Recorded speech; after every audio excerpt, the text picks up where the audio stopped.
ناظرین، آج ہم آپ کو ایک ایسی قوم کی کہانی سنانے جا رہے ہیں جو اپنی سرکشی، نافرمانی اور گناہوں کی وجہ سے اللہ کے عذاب کا شکار ہوئی۔ یہ ہے قوم لوط کی داستان، جنہوں نے دنیا میں سب سے پہلے ہم جنس پرستی جیسا گناہ کیا۔ لیکن کیا آپ جانتے ہیں کہ شیطان نے اس قوم کو کیسے گمراہ کیا؟ کس عورت نے اس گناہ کا آغاز کیا، اور کیسے یہ برائی ایک وبا کی طرح پھیل گئی؟ شیطان کی سازش۔ شیطان، اللہ کا سب سے بڑا نافرمان اور بنی آدم کا ازلی دشمن، ہمیشہ انسان کو گمراہ کرنے کے نئے طریقے ڈھونڈتا ہے۔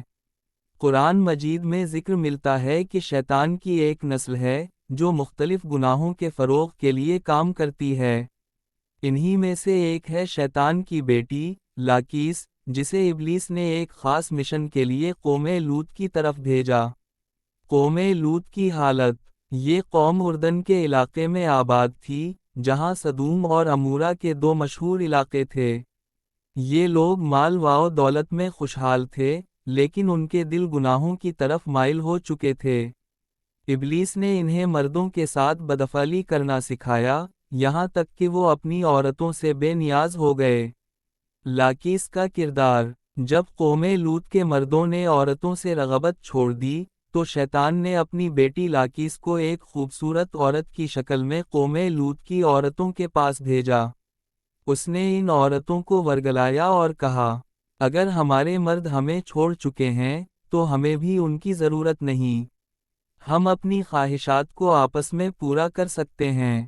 لاکیس نے ایک رئیس عورت کے ساتھ ہم جنس پرستی کا آغاز کیا اور یوں عورتوں کو عورتوں سے بدعملی کا شیطانی طریقہ سکھایا۔ گناہوں کا پھیلاؤ۔ یہ عمل تیزی سے سدوم اور عمورہ کی عورتوں میں عام ہو گیا۔ مرد بدستور اپنی گناہ آلود زندگی میں مگن رہے اور عورتیں ایک نئی گمراہی میں مبتلا ہو گئیں۔ یہ وہ وقت تھا جب اللہ نے اپنے نبی حضرت لوط علیہ السلام کو بھیجا تاکہ وہ ان لوگوں کو راہ راست پر لائیں۔ حضرت لوط علیہ السلام کی نصیحت۔ حضرت لوط علیہ السلام نے انہیں بارہا نصیحت کی، کیا تم وہ بے حیائی کرتے ہو جو تم سے پہلے کسی نے زمین پر نہیں کی؟ کیا تم مردوں کے پاس اپنی خواہش پوری کرنے کے لیے جاتے ہو اور عورتوں کو چھوڑ دیتے ہو؟ لیکن ان کی باتوں کا کوئی اثر نہ ہوا۔ اللہ کا عذاب۔ جب ان کی سرکشی حد سے بڑھ گئی، تو اللہ نے سدوم اور عمورہ پر پتھروں اور آگ کا عذاب بھیجا۔ یہ علاقے صفحہ ہستی سے مٹا دیے گئے اور آج بھی ان کے کھنڈرات انسان کے لیے عبرت کا نشان ہیں۔ ناظرین، یہ کہانی ہمیں یہ سبق دیتی ہے کہ اللہ کے بنائے ہوئے قوانین سے روگردانی انسان کو تباہی کی طرف لے جاتی ہے۔ ہم جنس پرستی ایک گناہ ہے جو انسانی فطرت اور خاندانی نظام کو تباہ کر دیتا ہے۔ اللہ نے ہر جاندار کو جوڑوں میں پیدا کیا تاکہ نسل انسانی کی بقا ممکن ہو۔